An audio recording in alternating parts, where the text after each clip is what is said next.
On this episode of the John1911 Podcast, Brownells gets their channel shut down by YouTube, the Sig P365 issues, Dick Skin Justice, and I dropped the gun just like that FBI agent.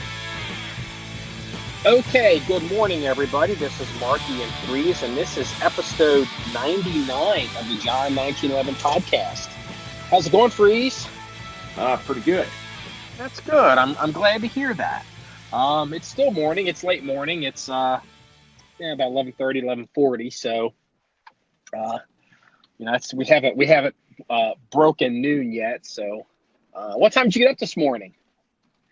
I slept in. I didn't get up till like 6. Yeah, I was up about 6:30. I slept in a little bit too. So, I guess couple things. I'm actually heading out to the range right now. I'm going to check on a bulldozer and see if we have a bulldozer on property. Apparently, they want to bring out the little one to do some recon work. So I'm calling it the Scout. I'm calling it the Cavalry Scout dozer as opposed to the big 40-ton dozer. Yeah. But every day we talk to them about, hey, let's do the dozer. It's doing this. Literally, we get like the biggest rainstorm. I mean, it's crazy this year. Yeah, so, I know. Did it rain at your house the way it rained over at the Armory? Yeah, it did. Oh man, it's just like this is just nuts. So, hey, I guess we should talk about this first because it kind of broke last night while I was going to bed. Shut down Brownell's the YouTube channel? Yes, they did. Is it still down? Have you checked it? I haven't checked it. I don't know if it's still down or not, but I was like shocked to hear that. I guess I shouldn't be, but yeah, it was like, wow, they shut down Brownells. Go figure. Yeah, it's one of those things where I'm of two minds on this. I guess it's being reported last night. I've been driving, so I have no idea what the latest is.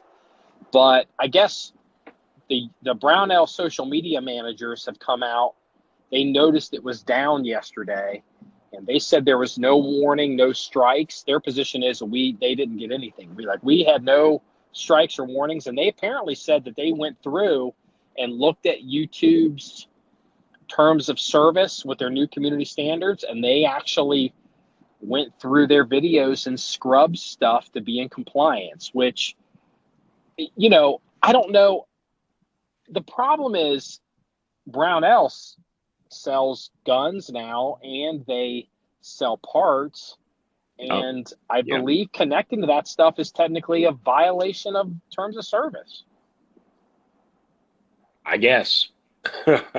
So I mean, it's like but I mean, if you've ever actually seen any of Brownell's videos, I mean, it's all gunsmithing related videos, I mean, I don't even know if I've ever watched a Brownell's video where they fire a gun. I'm sure they probably do, but most of them, they're just, how to fix this, how to do that, Yeah, I had remembered they were doing something, and I don't know if this is true right now, but I remember it was a few months ago, or maybe it was a year ago, but I noticed it a few months ago when I was trying to just get a look at the industry. They had hired, and I don't mean any disrespect, but Brownells had hired some kind of commercially viable female person. She was commercially, she was a very commercial girl, and she was going to be their on-air personality to talk about, I'm going to get my gun reblued, or I'm going to do this. Okay. And I don't think they were portraying her as an expert. Maybe she was kind of documenting the process of learning with everybody else. But, Brownells had obviously decided, hey, we're going to step up our game here, and we're going to, instead of having old old gray-haired Brownell dude. We're going to hire somebody that, that, I mean, again, she didn't look, I mean, I don't really remember. I just remember she was definitely TV attractive. You know what I mean? Yeah. And being like, oh yeah, this isn't a coincidence. And so maybe that's been working, and maybe that got a lot of growth, and maybe that got them knocked down. I mean, I don't know. I've never seen this girl you're talking about, but that's fine. I don't know. Brownells had a pretty stout following, but again, it's not a high-speed, low-drag video channel. It's the only people that really go to the Brownells channel are people that are specifically looking to work on a firearm in some form. They're more like educational / instructional videos. They're basically their product leads. They're at the top of their sales funnel. Exactly, and it's like, there's no, speed metal music in the background with guys with operator beards and, plate carriers doing Captain Kirk rolls and hot chicks and red, white, and blue thong bikinis shooting machine guns. There's none of that crap. It's just some old gray-haired guy in front of a table with a gun, in a fairly monotone voice telling you how to install a butt pad, So what I'm saying is it just kind of shocks me that they got the whack. So, okay, just the way you described, I guess, what the penultimate gun channel is, are you subconsciously trying to tell me that we need to grow operator beers, hire some bikini chicks, and go rolling around on the farm? Well, look. That rolled off your tongue pretty quick. I'm not going to grow an operator beard just because, I'd have to stick myself in the head with an ice pick if I did. I don't mind bikini chicks with red, white, and blue thongs shooting machine guns on the farm. I'm down for that. Keep the rounds in the dirt. Yeah, my days of doing Captain Kirk rolls, well, those days are long, long gone. I think some of that went away when you laid down a motorcycle. So, well, check this out. So, because it looked like things had kind of quieted down for a little bit on YouTube, and there was a guy. Again, I know you don't know this dude. I talked about it before. They do business as Small Arms Solutions, maybe Chris Bartocci. So anyway, he's a guy who used to work at Colt, and he's basically like this total mostly a Colt AR kind of guy. That's really his bread and butter. Yeah. And for some reason, he's very technical. Gets down into the weeds on a lot of this stuff, kind of nerds out on some of it. And for some reason, YouTube knocked the shit out of his channel a couple months ago. They just nuked him, and he never was able to get it back. And they're going, and here's the thing, and they went to they're going to Full 30. I guess he didn't get along with Full 30. I don't understand all these cool kid, all this bullshit drama, these mean girl kind of thing. So, but anyway, he's ended up on Full 30. They all kissed and made up. And then he's on, BitChute and, wherever. I don't think they're on Vimeo because they don't want to pay for Vimeo. But here's the thing. They're doing all that. It might even be on Pornhub for all I know, which is cool. It's fine. But here's the thing. About a week or so ago, I noticed they slipped back into YouTube and just added, instead of Small Arms Solutions, it was Small Arms. Or maybe it was they switched it from Solutions to Solution. They basically fired up another YouTube channel and just changed the name by one character. They're not putting old videos up, but they're now publishing again to YouTube. And I'm telling you all the listeners to tell them this, because nobody wants to admit this in the gun community. All these people bitching about YouTube and bitching about, oh God, they're even talking about monopolies and all that shit, which isn't even true.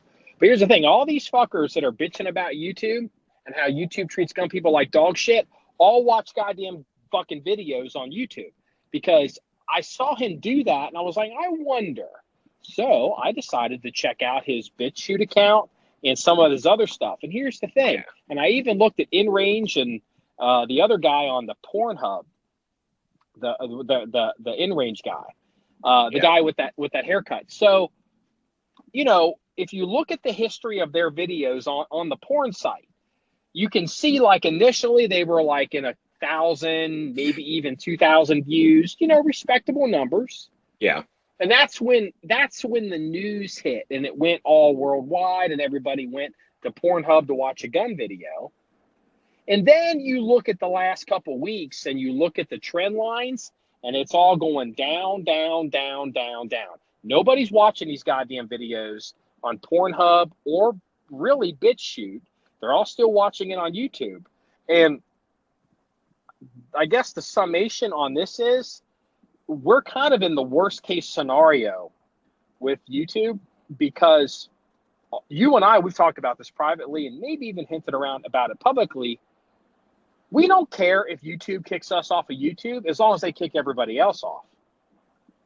Yeah. As a matter of fact, once they kick everybody off, things will be better. But right now it's like these casual, once in a blue moon, they whack somebody and then everyone cries about it, but then they still go to their other favorite YouTube gun channel and watch them.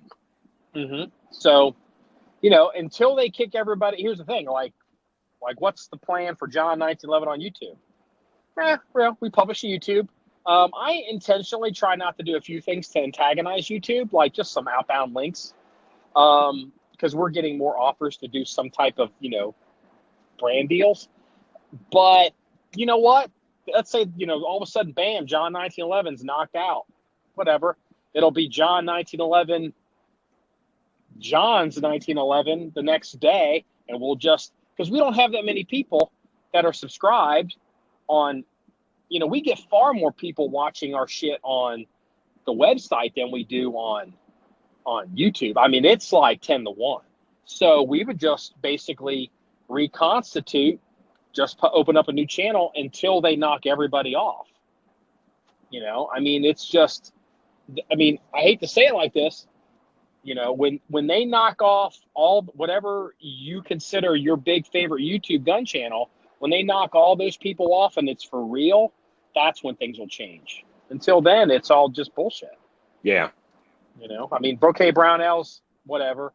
Brownells may get back up, or maybe they won't, but you think all of a sudden everybody, I'm going to full 30. Whatever. I've been to full 30. Gotta be honest with you, it doesn't run that well. No, actually, I never actually ever go to full 30. Yeah, I visit it just to look at it, and I mean, personally, I mean, our home base is our website. I mean, we publish to Vimeo. I love Vimeo, but you know, we get I don't know, 100 views on Vimeo. It's like, whatever, it's fine. I mean, it runs great. It has an app. If you leave a comment on Vimeo, brother, I am like all over it. I mean, you'll get a response within probably like a minute.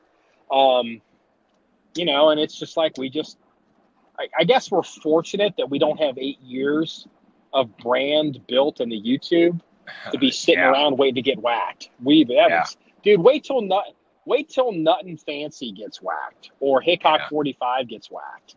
Yeah. Yeah. Oh, man, that'll be bad. It'll be bad for a lot of those guys. Thousands of videos. Yeah, well, here's the thing. You know, and again, all these guys, here's the thing.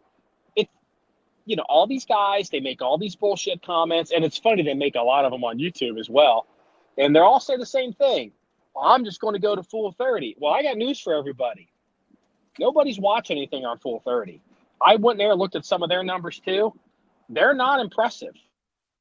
Better than what you and I are getting, but compared to YouTube, it's a joke. Like, I saw a video that the Ian guy had posted. Something, you know, like within like 12 or 14 hours, it had like 18,000 views. And here's the thing, you know, like they'll have the same video at 3 different other places. Hypothetically, he doesn't really do it, but you know, it'll have 150 views. I mean, it's just, it's not even in the same universe. Well, I mean, you know, you look at like Demolition Ranch, you know, he's over there on Full 30, but no one ever watches him on Full 30. They just go to YouTube.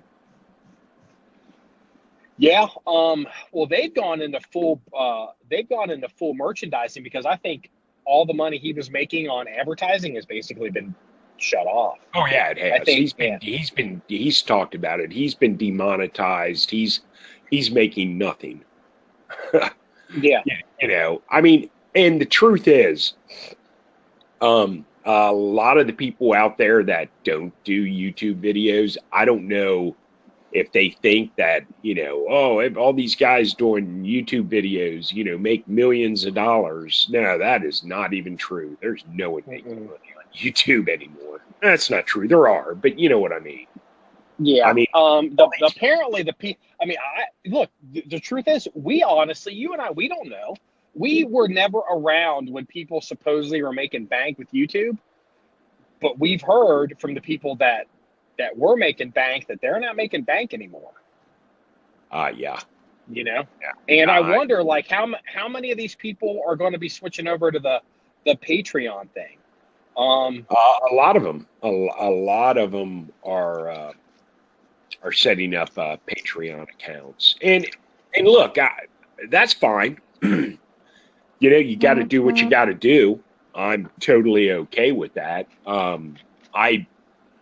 I'm not on board as far as like John1911 setting one up, and I'm not saying that maybe that won't be something to do in the future, but right now it's like, you know. Yeah. But a lot of guys are doing it, and you know, hey, if they're able to support their channel with a Patreon account, then I'm good for them. You know, thumbs up. Yeah, I mean, first of all, I mean, to be perfectly honest, we're not big enough to really, I think, justify Patreon. But, you know, there are people our size and smaller that are, you know, that are doing Patreon. I think you and I are on the same page. We've never really talked about it extensively, but we don't ever really see a desire to ever put a paywall up in front of our content. You know, we'll sell you stuff if you want to make money off of you. We're not gonna do this. You know, people give us money every month. I mean, because we can't. You know, there's a lot of issues there, because we can't really be in a position that we have to go by other people's expectations. I mean, the armory and all the things we have going on are kind of operating. You know, like the public can't really control all of that. You know what I mean? So, yeah, like we can't hey, turn it up and set it on fire. That's not what we're about anyway. We're just more documenting what we're doing anyway, and we don't want to change who we are. And I don't, you know, if we'd be glad people want to consume our content, but we're not going to charge people money for it. It's just no way. Yeah. It's just not who we are. And now we don't mean that like the slam on people who do it. It's just not what we're trying to do. That's it. You know, if if someone out there has a Patreon account, or if someone's paying one of their favorite YouTubers, monthly in their Patreon account to help support them, that's fantastic. You know, I'm not knocking that in the least bit. Like I said, and who knows, maybe down the road, that'll be something we will do. I don't see it happening anytime in the near future, but, never say never. And if anyone has it, I wish them luck, and I hope they're successful. I want to see people survive. I mean, it's kind of unfortunate right now, because if YouTube would just go ahead and whack everybody, it would just be better. I mean, I hate to be selfish about it. It certainly would be better for us. Oh yeah. Because I mean, this whack-a-mole, this like stealth crazy, like it's like the stealth bomber comes through and just hits one channel. Well, you're just going to have to reconstitute your channel, because the ecosystem is still, nothing's changing. Yeah. And all these people, like, was it Utah Exchange? And, you know, that's why, you know, we're not, like, I looked at BitChute and I looked at some of these other places, and my problem with them is it's still the same problem as YouTube. I mean, yeah, they may be pro-gun, but at the end of the day, they're running the commercials, not us. Yeah. They're controlling the relationship with the vendors. And that's real, honestly, that's really no different than Full 30. And it was like, that's not how I want to do business. Yeah. You know, you know, if we're gonna have videos and we're gonna run commercials on it, you know, we're gonna run the commercials and control it and negotiate, you know, because it's who we like. You know, I think, you know, okay, like, for example, okay, there's so many videos on YouTube and there's so much content. And there's a few on Full 30. There's so many videos on Full 30, and there's so much content that there are companies that are paying to advertise on Full 30. Last time I observed, I think Henry Firearms is an advertiser. Well, here's the thing. It is, yes. Yeah, and they seem like they're nice guns, but they are. But it's like, you know, okay, so you got, I mean, just Matt at Demolition Ranch, Larry Vickers, the Ian and the ever dude, you know, the long hair guy, and then the Nazi haircut guy. Yeah. You know, those 4 or 5 channels dominate the traffic. So guess what? You get nothing. You get pennies. And all these other channels, they're so big, they're even cannibalizing each other. It would be better for, like, John1911 to have its own property. If Henry Rifles wants to do a deal with us, hey, we want to advertise, great, give me a gun, we'll run commercials for a year. Yeah. In the long run, it might be cheaper for Henry to give us a gun at wholesale, you know, than it is to pay for a year's worth of advertising, but we get more out of it and everybody's happier. But surprise, guess what? That's what we're doing. Yeah. So, you know, anyway, that was kind of that kind of got thrown in on the to discuss list late last night, but it was like, Jesus Christ. Yeah. So. Yeah, well, I mean, you know, it's the way it is. And I mean, we've talked about it before, you know, and I don't see anything changing with YouTube and whatnot anytime in the near future at this point. Mm-mm. It kind of sucks because YouTube said they were going to whack everybody and they didn't.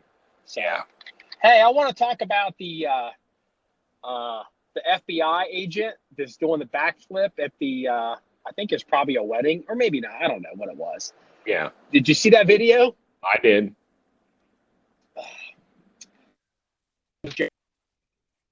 What's that? Say again. Do you think he's going to lose his job? Nah, I don't think so. I think he will. I don't know. I don't think he will.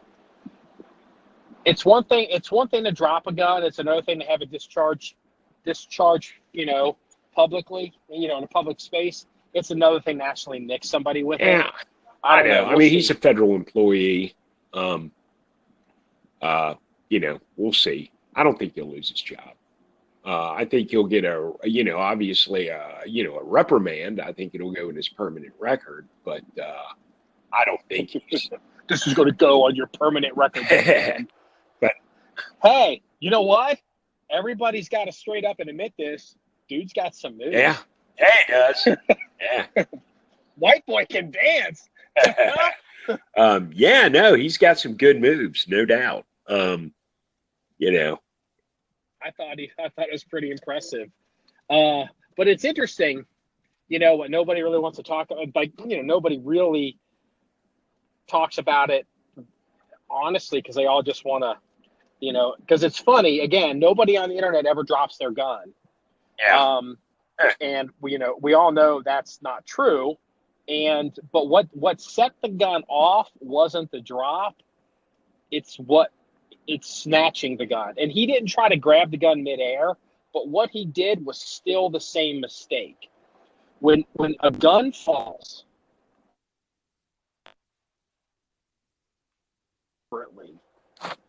don't snatch it, because that's what did him in. If he had dropped it and picked it up and not set it off, it would have been a whole different deal.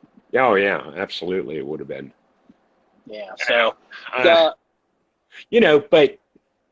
but in his defense, in all fairness, it's like a subconscious reaction to. It is. Now I know all the keyboard commandos out there are going to be, Hold on, I'm kind of losing you there a little bit. Okay. Hold on a second. Okay, go ahead. No, I mean, all the keyboard commandos out there are going to be talking about, there's never any reason for, an AD, or, and all this kind of crap. And, oh, he should have had a better holster, and he should have, would have, could have. But you know what? They're sitting behind their fucking keyboard talking about this. He's out there actually doing it in real life. And in real life, shit like this actually happens. You know what? You go to the can, take a crap, and you leave your gun on the back of the toilet tank. Oh, that should never happen. Well, you know what? That shit happens actually a lot more than you would actually think. Especially at the courthouse. Exactly. I mean, yeah. Exactly. Well, I can tell you don't remember because you don't think about it. You actually weren't there to see it. But how that guy dropped his gun, I had that almost exact same thing happen to me with I'll name the holster, with a keeper's concealment holster about 2 years ago. I was full bore run and jumping and,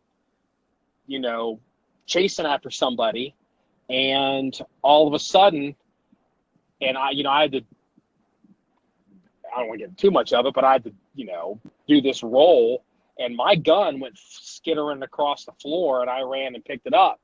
And what ended up happening was the Kydex of the appendix holster had developed cracks in it because, one, I'm a big guy, and I'm a strong guy, and I'm an athletic guy, and I run around and do shit. And I had caused there to be, I wouldn't call them stress cracks, but I guess they're just straight up cracks in the holster. So the holster, because it's Kydex and it holds a shape, you put the gun in, click, it clicks in. But if you bend on that holster with your body, what ends up happening is those cracks open up and it loses some of its retention. And I did not see the cracks because they weren't presenting themselves. I wasn't looking for them. I'd never cracked a Kydex holster before. I wasn't looking for them, and it manifested itself when all of a sudden my VP9 skidding across a floor in a very public place, not dissimilar from that FBI video. And actually, because we approached keepers about it, and they admitted that he didn't really say specifically it was us, but he said they're switching to a thicker Kydex. Well, yeah, and the thing is, it's not that the product is a bad product per se, but when problems like this occur, then you have to address it. Because you go, well, okay, you know what, you'll say the thickness of this Kydex should be sufficient. But if one person cracks it because of whatever reason, it's your product. You have to address that issue. Well, here's the thing. You could be on a square range, holstering and unholstering a gun and maybe going through your tactical class and ran that holster for whatever. And that holster's good to go. It passed all of our shakedown. And it's like, well, in the real world, people carry holsters, especially people that carry guns, for a living. They do more than just stand up and draw guns out of holsters. They get in fights. Yeah. They wrestle on the ground. People fucking fall. I've been in some horror, and I know you have too. I've been in some horrendous fucking fights with some bikers where we're fucking hitting the ground like goddamn giants. And like I broke I damaged a 1911 once that way. Yeah. And you know, that's the kind of shit that just happens on a shakedown cruise and a combat deployment. You can pretend that you've got everything figured out, but then some Marine out there can break a bowling ball, and you never. Well, I didn't know a Marine could break a bowling ball. Get three of them together. Guess what? They broke it. You know, and it's just kind of how it is. Shit happens. Hey, I know a guy when he was in the Marine Corps was doing some bayonet training on a dummy and actually cracked the lower on an M16 by accidentally hitting the training dummy. Now, go figure. Actually, it was kind of a big deal, and for a while there, they thought they were going to dock his paycheck until the cost of the weapon was paid for, but he ended up getting out of it because they said that basically they tried to accuse him of being abusive to the weapon, and it's like that's kind of bullshit. It's bayonet training, man. You're pretty abusive on the weapon anyway, but. I don't want to say who the person is, but is that the guy who had the hammer fall on the Sig and the round not go off? No. Okay. No, actually it is. Yes. Oh, okay. It is. Yeah. Okay. All right. We'll leave it at that. My point is, by even mentioning that, there are just some people that have like a weird mojo. And shit happens. Like there's a weird mojo with me, and people kind of figure this out. When I'm around vehicles, aircraft or vehicles or motorcycles, the shit will break. And, it's just, people can get on the internet and they can tell you all the shit that never is going to happen. But out in the real world, Yep. Shit happens. So. Thought that was kind of interesting. Hey, have you looked at all? Because I know you're kind of a SIG guy, since we mentioned the SIG thing. Did you look at all into the P365 issues they're having? No. Have you heard anything? Not about really. It? I mean, I heard that they were having the issues, but I really haven't heard anything more on it. Anymore. I haven't really heard any more detail or anything.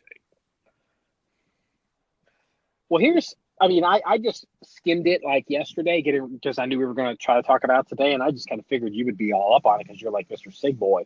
So apparently, a couple issues. There's a couple things. There is the 365, it's their compact micro combat.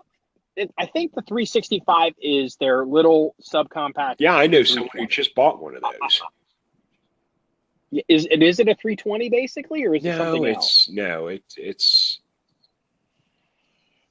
I mean, but is it the same format as a 320, but it's a small single stack, whatever minigun? Like it's like a Glock. Like a Glock 26 is really a Glock 17. Yeah. I assume it's a 320. So. What's been happening is there's apparently people showing that the firing pin, if you fire a gun, especially a handgun, semi-automatic, but a handgun, and it fires, it ejects the case. If you look at the primer pocket, you can determine a lot of things by looking at the primer strike on your bullets. You can whether to see the primer's flat. If it's like got high pressure, you can see if it's pierced, cratered, or primer flow possibly even into your breech face.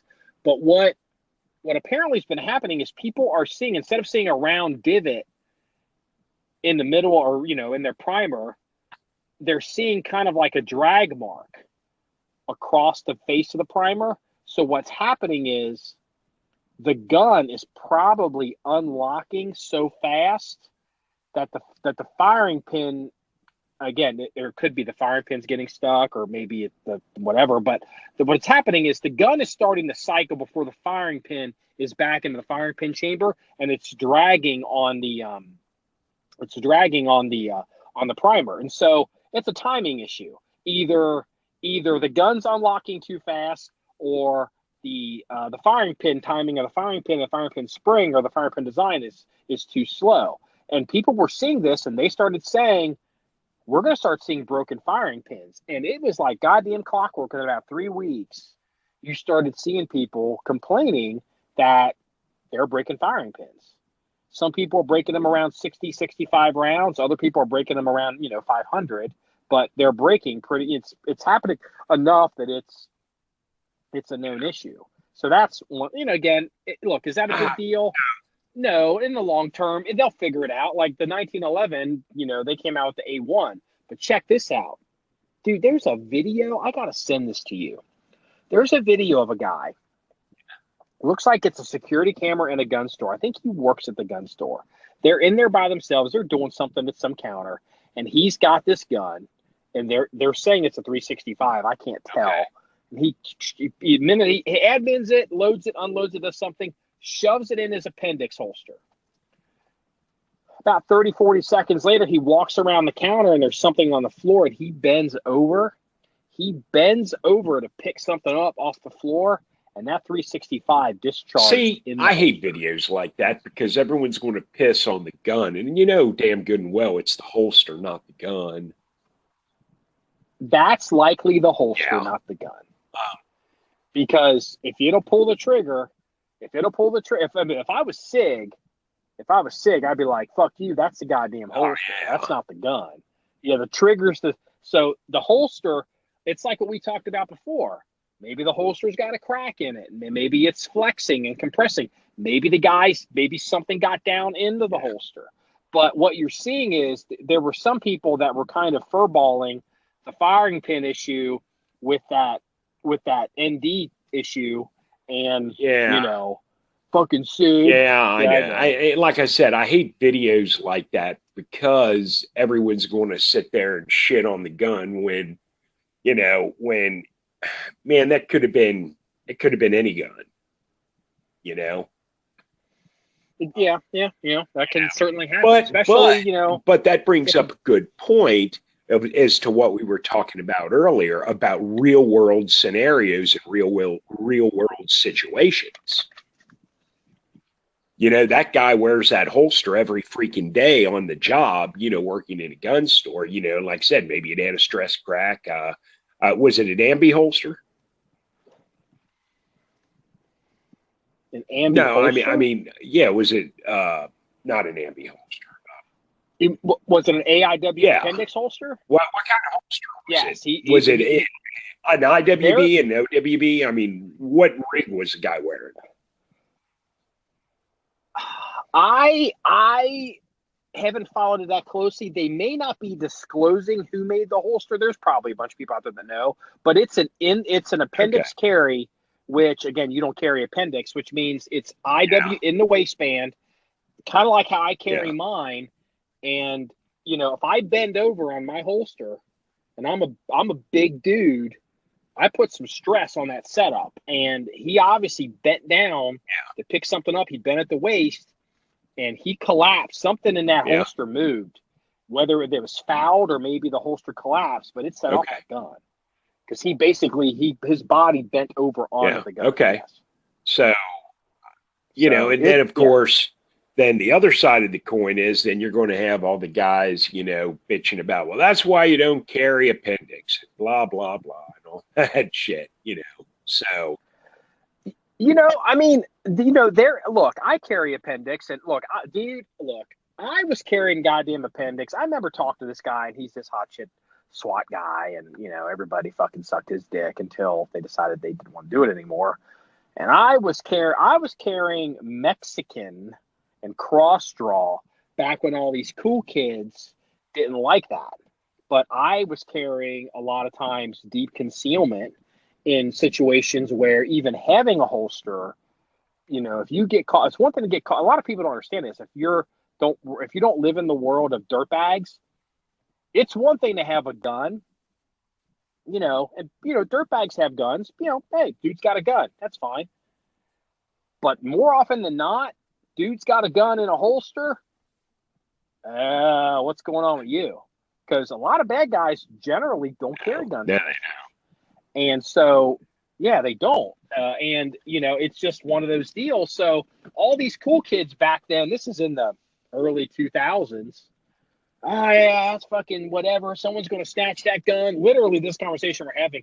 And I'm like, well, I've been carrying a gun like this for 15 years. And fucking 3-4 years later, these sons of bitches are all appendix carry awesome. Yeah. And it's just like, fuck you. I mean, it's like, whatever. I mean, everybody on the street, every criminal, felony carry, Mexican carry, cross-draw carry is always faster. Yeah. It's easier to control. It's always faster. And, you know, well, like, well, it's not faster for Jerry Mikulik. I guarantee you, if Jerry Mikulik is drawing from appendix versus, you know, 3 o'clock, Jerry Mikulik is the speed of light at 3 o'clock. He's twice the speed of light at appendix. It just is. You know, I disagree with. But it is more dangerous. I disagree with that. Jerry Mikulik has been drawing from his custom speed rig for so many years. Look, I'm not saying he's not fast, because, you know, he's, you know, amazing. But, you know, when you watch him, he's not drawing from concealed carry. More often than not, he's drawing from a custom speed rig, which is fine, because that's what he does. But it's kind of, you know, dropping him into the equation is kind of apples and oranges. I mean, well, I do that to prove. I do that to prove the point. It's like this. It's like, you know, because somebody will give an extreme example to prove a point, and I'll be like, okay, yeah, that dude is super fast, and he can do this fast. But guess what? Here's the thing: Jerry Mikulik will shoot a 9mm faster than he will shoot a 40. Sure. Because it's physics. He'll run them both faster than I will. But just like I'll shoot a 9mm faster than a 40, but guess what? Jerry Mikulik will shoot a 9mm faster than a 40 as well. It'll just be at a different end of the spectrum. But a lot of people on the internet, they will take Jerry running the 40 and put it up against me running the 9 and try to do that apples and oranges argument. It's like, fuck you and the horse you rode in on. See, that's the problem. That's Jerry shoots everything faster than everyone else. I mean, you know. Yeah. Yeah, you just got to use the same scale. So, but it's just that, you know, just that argument. So, hey, we alluded to this. I don't think it was the last podcast. It might have been. I don't want to name the company, but I want to, because there's something out. You know, okay, I'll say it, that you know what I'm talking about. We were trying to get a shooter grade Colt Python revolver. Yes. A shooter grade. Because we shoot the shit out of guns, so we don't need, like, you know, NRA 100 guns. So anyway, we found this gun in an auction, no reserve, and no pictures. They wouldn't send us pictures, and we're making a run at this gun. And all of a sudden, I don't know how they did this, that gun switched to a reserve mid-auction. I don't know how they did it. Yeah. Well, have you ever I've never seen that before. Because normally if you change an auction, because it was on Gunbroker, if you change an auction, Gunbroker will send alerts that somebody's changed the auction. Well, I don't know. I wonder how. I don't know, but if you remember when you first popped that auction up, I told you the whole thing looked shady. You did. I will have to give you. I was looking for reasons to have it be not shady, and you were like, "I hate this." You were like, "I hate everything about this fucking auction," and you were real down on it. and I was trying to thread the needle, and it went fucking sideways anyway. And it was like, yeah, you know, you were right. And you're always better at that shit. I mean, I was like, yeah, this is, I mean, just everything about it. And I know the guy's feedback at the time when we first looked at it was pretty good. But oh, you know what? I'm glad you mentioned that, because after he changed his reserve, and he had a ton of feedback. This I'm gonna say it was a business. They got a ton of sales, but if you look at their feedback about every 2 or 3 weeks, you'll see like people will be like, they won't ship me the gun that I won, or I won this gun and they say they can't find it, or I won this gun, or they say it's already sold, or I won this gun and they said it was 1, 2, 3, 4, and turns out it's 5, 6, 7, 8, and all the shit's wrong with it. And like crazy shit. Like not like, oh, we did, you know, not like this, oh, I wanted a gun for nothing and have it be NRA 99%. It was like they portrayed guns as being functional, and they were selling junk guns, broken guns, and it's weird. This company, it's weird. And that's a gun bad. store. See, you get the ones that are say, oh, well, you know, I didn't get it in the condition, because, you know, especially collectors are dickheads. I know I'm a collector. You know, and they'll be like, well, I was expecting it to be, you know, NRA, you know, unfired mint, and it's got a 3 millimeter scratch on the bottom of the frame. I mean, you know, you get guys that are literally like that. That's one thing. But when you describe a gun as functional and you get it and it's got broken parts, that's a big difference. Yeah, there were it was weird. Like they had all these A+ ratings, then like you would see like these steaming turd freaking feedbacks, like it was like Jekyll and Hyde crazy. Like, what the hell is going on with this store? And it's a gun store. Well, it's a business. They seem to have a storefront. And that accounts for the ones where, oh, well, they wouldn't ship me the gun, blah, blah, blah. That's because it's a gun store, and they're double dipping. They've got it in the case, but they're also running an auction. And what happens is they sell the gun out of the case, and then they don't have it when the auction's over. You know. Well, here's the thing. Here's what I think also is happening, because they had no reserve on some stuff. I think there are some guns they put as no reserve, and then if it sells, they pull it and say it was sold because they don't want to sell it. Because there's so many of these. Yeah, there's something wrong with this store. Now, check this out. I didn't tell you this because this one happened so quick. I had made a run on a Benelli 9mm pistol. Okay. And and it was a great price, and turns out it was a scam. It's Nigerians. you know the whole Nigerian, like, oh, can you send I live in whatever state, but can you send a money order to this place in another state to this woman's name? And here's the thing. You know, I kind of played with them for a little bit, and I was like, hey, you know, how about a wire transfer? And these motherfuckers actually gave me a bank account with a name, a routing number, and a bank account number to wire money. They were prepared to accept the wire. And I did a search on that person whose name it was under. And it was a woman. And dude, she's got all kinds of fraud, arrested charges, and mugshot shit in Florida. It was terrible.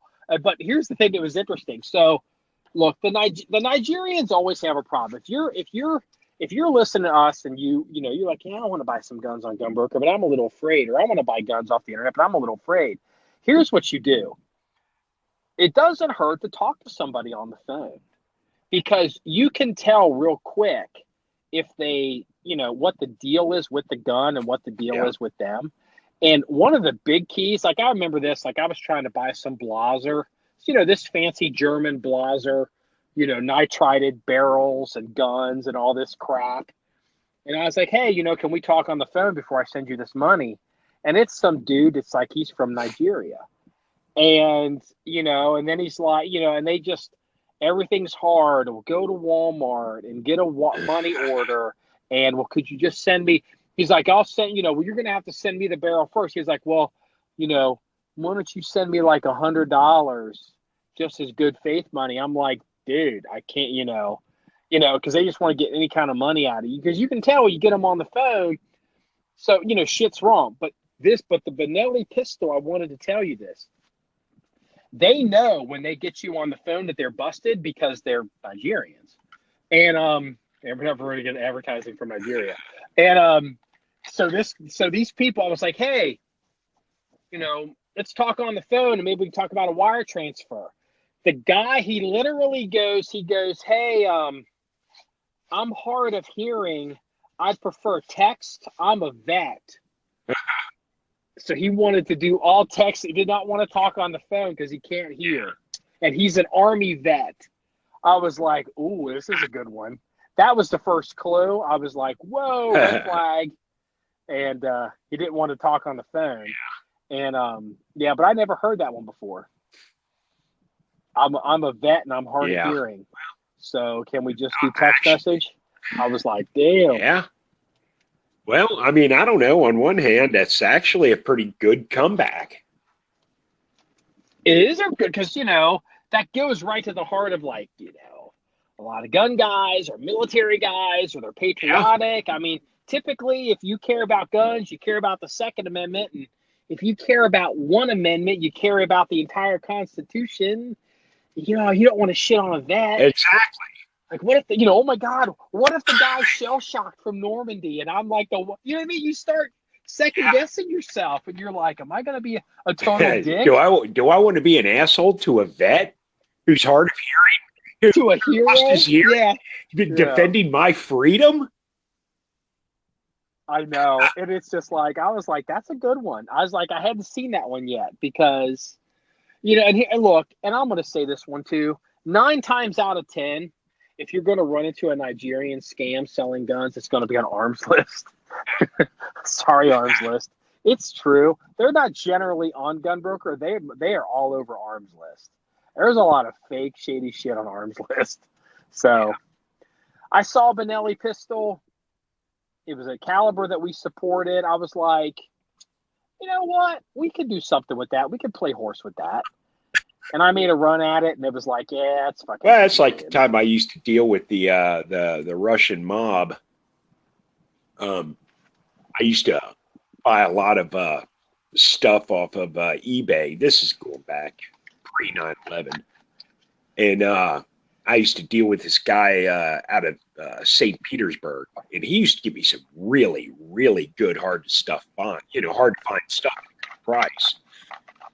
Okay. Edit warning. Don't say anything that I'm going to have to work really hard to edit out because I know. Just saying. Yeah. I mean, they just may show up at your front door one day because we're talking about them. But no. But what I would do is I would, and we got to the point where we were doing off eBay transactions. He'd email me, hey, this is what I got. This is how much I want for it, blah, blah, blah. But what I would do is I would send a postal money order to a guy in New Jersey. And when the guy in New Jersey got the postal money order, he would get a hold of the guy in St. Petersburg, Russia, and the guy in St. Petersburg would mail it. And that's how it worked until one day they screwed me over on an item. And, when you're dealing with these guys, you don't get on the phone and like threaten them or anything, or get on you don't get on email and tell them how horrible they are for fucking you, because the guy in New Jersey just may show up at your doorstep because look, the Russian mob makes the Italians look like T-ball players. Well, most of the Russian mob's been gutted, so they're not. This was 90s. This was in the 90s. Yeah, I'm sorry. Did I say Russian? I meant Italian. Yeah. So. It was, but So, you know, I quit dealing with them after that because it's like, well, you know what? You know, that's the cost of doing business, you know? Hey, do you remember the bazooka, the anti-tank thing we got out of Ukraine like last year? Yeah.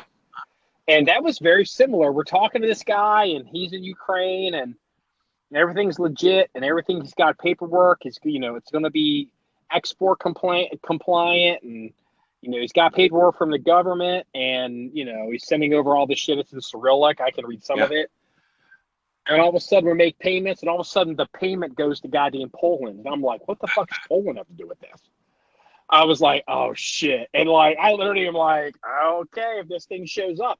And what scared me was, because we've had this happen before, when we order that kind of stuff for the armory, you know, if it's like, hey, it needs to be unloaded, I always, you know, because you never know. Yeah. These fuckers will send you shit that's like, you're going to have to call somebody, but like, I got, you know, I don't know how this got into the country, but Customs and Border Patrol did not detect that, you know, this item is live, you know, and, you know, you never, I mean, these people overseas, you know, they generally don't because they want to make money too. But, you know, if they get desperate for money and they don't want to work hard, they'll send you shit that over there, they got it. And in the U.S., it could be a problem. They'll send you crazy shit. And if it gets through customs, then you have to clean it up.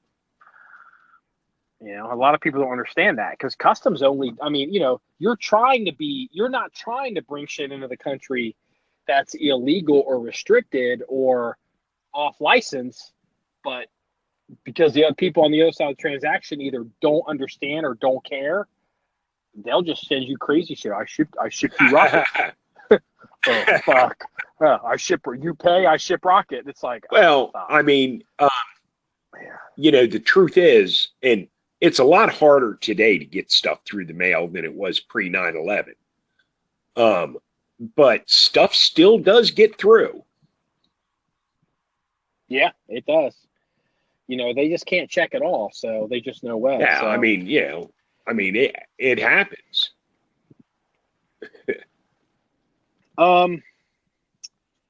Let's see here. Hey, how much does a Ferritt cost? A Ferritt armored car? Oh man, I don't know. They're not that much money. No, I don't really. Are they 60 grand maybe? I don't 30 know. grand? I have no clue. Because I remember they weren't a whole lot of money. I guess it would depend on the you know, the year and the condition. You know. Yeah. So I guess there was a story, I guess it came out of LA, you know, Jay Leno drives tank in LA, and it was like, oh my God, Jay Leno's driving a tank in LA. Of course he's driving, you know, he's got his car show and he's driving a street legal but you know, Ferritt. in all fairness, it's like, okay, but look, in all fairness, a story that says Jay Leno's driving a tank in LA is not an unbelievable story because that man has a collection of vehicles like none other. I mean, it wouldn't shock me if Jay Leno had a tank. I mean, you know. You know, yeah, he may even have one. Or has, you know what? I don't think he's an armor guy, but he may own a half. I mean, I don't know. I mean, he may own the Ferritt for all I know. That may be his. It may, as opposed to one he's borrowed from somebody else. Yeah, I mean, I don't know. Man, I don't know. I don't know what's in his collection. Yeah, I don't think a lot of people know. I think his collection is so big. It's its own entity. I watched a show on him, and he has a guy whose sole job is to just go in there and make sure all the vehicles get started and the oil, you know, basically fluid changes because, you know, you have to keep these cars in running condition. He has a motor pool staff. He has people he employs full time that service his cars. You know, because some of them, it's, you know, they can't go to Ford and get, hey, you know, the power windows broke on the 56 Bentley, it's like good fucking luck with that, because it's like hydraulics or something. I mean, you know what I mean? You're gonna have to rebuild that. Yeah. So, you know, I thought that was interesting. Yeah, that's cool. Hey, did you hear about because you're the one that, like, you know all the kids now. I don't really talk to kids anymore. But you had told me in the past what a skin was for, like, video games. Like, so it's like a new paint job or color scheme for your virtual character. Did you hear about the guy with the guy who threatened the company that made makes the video games? I had not heard of it until you mentioned it, but that is brilliant. Well, tell people what it is. So, and describe it like someone who's like 50 who may not know how this works. Okay, so apparently this kid was frustrated at the video game company, and I don't really know. I don't know what he was. I don't know the details of why he was frustrated, but he went to the company and made some pretty harsh threats. He was shit talking on the internet, and so in order to, I will say punish him. No, they absolutely. So instead of like just kicking him off or banning him or doing whatever, because you can always come back, you know, under another account or whatever. So what they did is anytime this guy logs on, whenever he selects a weapon, basically they changed the skin on all his weapons to be penises. So every time this guy's running around in the virtual world playing his first shooter game, every weapon he has is a penis. And I don't know this, but I hope the programmers, whenever he fires the gun, it shoots out little white bullets. I don't know if he did that or not, but that would be so awesome. Yeah, that was so. It's interesting because I guess he's a famous or accomplished player of some video game. So he doesn't, like, why doesn't he just delete his account and start up as a new account? He's so invested in the game, he doesn't want to give up all of his whatever he's got, like, I don't know what levels or whatever he's got in the game. I mean, so he's not going to start over. Apparently I don't play video games. I mean, the last video game I played was on an Atari 2600. But apparently from what these kids tell me is, you build up, basically you build your character. Your character gets stronger. Your armory gets bigger. I mean, you accumulate all these resources, and if you have to start over, you literally have to start over with zero. So, I guess, obviously no one wants to start over at zero when you have all these huge accomplishments. So, whatever. So he's the dickhead, dick in hand guy. So I thought maybe some of our younger viewers, our listeners, they might even know all the story ahead of us. So, because I didn't, you had told me what a skin was in the past, and I was like, okay, I think I understand. I mean, I don't. If I played this game, I would contact him and tell him that I wanted the dick skins for my guns, just because why not? Yeah, why not? So, yeah. So, all right. Well, I mean, I was going to talk about the some other stuff, but we're going kind of long here, and this is episode 99. I mean, yeah. Next one's going to be the big 100. We have a company that's interested in possibly sponsoring us. Are you gonna be okay with that? Yeah, I think so. We'll see how it goes. I don't want see how it to goes. deep dive into it, you know. I don't want to commit to anything super long term, and you know, but you know, yeah, I'm down for it as long as it's mutually beneficial. Sure. I just think it would be neat to do a commercial. Yeah, so, I think so too. But you know, being that the next episode is 100, we should do something. Maybe I can get the goddamn gun giveaway up and have it compliant for all that GDPA or whatever that stuff is. I'm working on it, so we got. I don't know what we're gonna do. Maybe we'll give away a T-shirt or something. Yeah, we could give away some shirts. We definitely we'll do figure that. Something out. You know. Hey, did you ever figure out what's going on? What the issue was with the Army's M4, M16 selector problem? No, and I haven't had time to dig into it. Because I tried to figure it out, but I think it's only on select fire guns. Like, I don't think any of ours, like our FN A4 gun, I don't think you could reproduce it with that gun. I think it has to be a select fire, the issue, I think. So I don't know, but I don't know. Maybe because you had talked, you were like, well, I'm going to see if I'm going to get my gun to do it. I was like, well, okay. Yeah. So I don't know. Don't know? Okay. I haven't a chance to look at it either. I'm drawing a blank. But did you hear that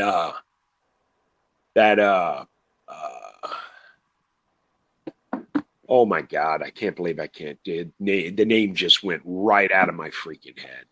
What are we talking? What's this general? Oh shoot, the guy, he's a journalist, Fox News consultant. The guy's paralyzed. Charles. Yeah, did you hear he's dying? I had heard something about it. I guess he's got. I know he's been out for a while, and they've never said what it was, and I guess he just actually kind of I read it. He kind of like wrote his own kind of like obituary almost. Basically, you know, he's been out for a while because he had cancer and he had some drawbacks, you know, and some side effects and issues. And then he thought, you know, he was getting over it. And then all of a sudden, apparently it's come back and they've given him like, I don't know, 4 to 6 weeks to live or something. Yeah, I heard. I mean, he kind of dropped off the radar. So, I mean, I'd heard all of a sudden they're all talking. I guess he's going to die. Like, they're all like, it was weird. They're all saying he's going to die. So yeah. It's like, well, you know, I mean, you know, bummer. I liked him. He's a smart dude. He's you know, he's one of those guys that was like, he was not real supportive of Trump, and then he's basically been like, holy shit, this Trump guy's for real. So, you know, he got kind of unpopular there for a little bit. So, well, you know, yeah. And you know, look, I mean, the bottom line is, you know, where you don't have to support a candidate. You know, you don't have to be behind the candidate. But once that candidate gets the nomination, you either jump on board or you move along. And Krauthammer kind of went that route where you have guys like Glenn Beck and Shepard Smith who still despise the guy to this day, regardless of how good he's doing in his job. Yeah. Yeah, who's the Bill Kristol has been like that. Bill Kristol's been a shit talker, and then obviously McCain. Yeah. Well, who's the other guy? Who's the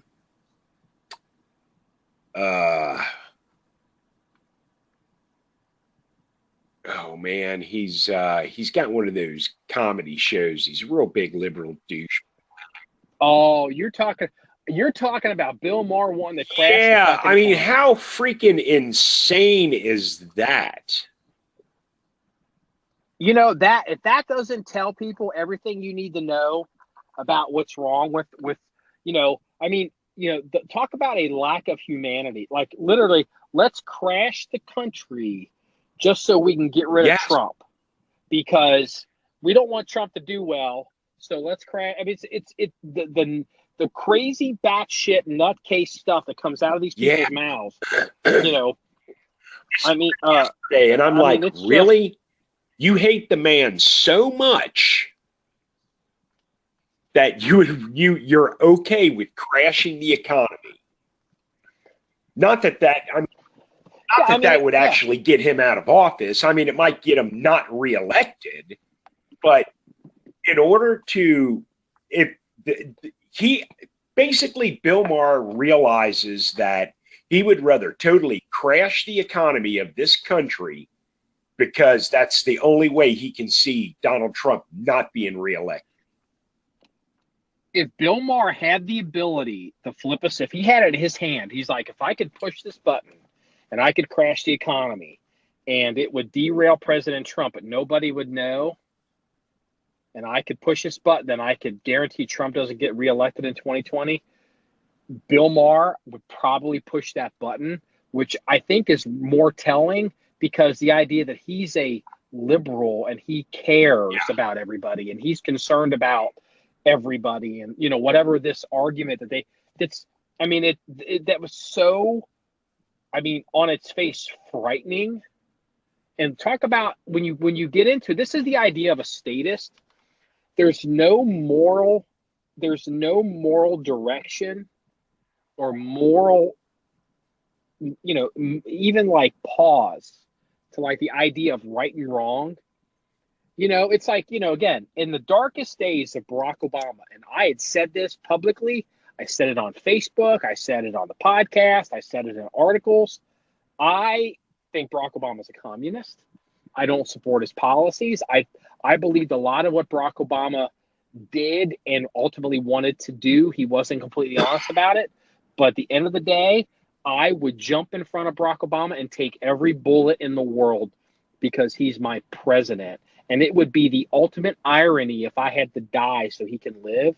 But at the end of the day, I care about the country, and I care about the presidency, and I care about, you know, the institutions of America, and what would happen if something were to have happened to him. Even now, as a former president, I would be like, if somebody came to me and said, hey, Marky, something's going to happen, but you could stop it, but you're going to go down, and it's the only way to save Obama, and he's not even president anymore, I would be like, because what would happen to this country if something were to happen to him? I mean, the political ramifications would be so terrible, I would probably have to sacrifice myself. But Bill Maher is a son of a bitch. He would rather flush everything for just a selfish. That's who these people are. They're just so goddamn selfish. No, it's true. It's I mean, crazy. It's absolutely amazing, you know. So since we brought up Bill Maher, from now on, instead of calling Samantha B, can we call her Samantha C? Or Samantha C word? You probably don't know the hell I'm talking about.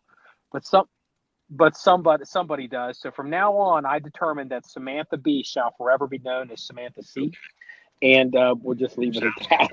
So, all right. Well, this wraps up episode 99 of the John1911 Podcast. If you like this content or want to see some stories or headlines or screen grabs of the things we talked about, go to our website, John1911.com.